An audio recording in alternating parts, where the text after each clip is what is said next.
Parents வந்து மதிக்கிறது இல்லையா? பெரியவங்களை வந்து ரொம்ப டிஸ்ரெஸ்பெக்டா பண்றீங்களா? சொல் பேச்சு கேட்கறது கிடையாதா? போன் எல்லாம் வாங்கி வச்சுன்னு உட்காந்துக்கிறீங்களா? என்ன வயசு ஆகுது உங்களுக்கு போனை நோடுறதுக்கு? அப்புறம் மூஞ்சி கை கால்லாம் கழுவுறது இல்லையா? நீட்டா இருக்கிறது இல்லையா? பொய்யா பேசுறீங்களா? சொல்லு.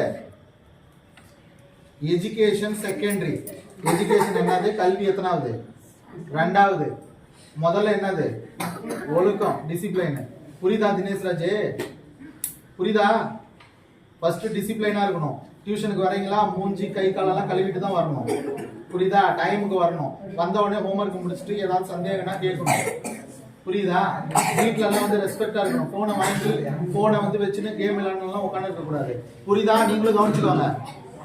யாருக்கிட்டையாவது பேரண்ட்ஸ் கிட்ட வந்து இனிமே வந்து ஏதாவது ரிமார்க் வந்துச்சுன்னா அவ்வளவுதான், வெளுத்து விட்டுருவான். பாத்துக்கோ.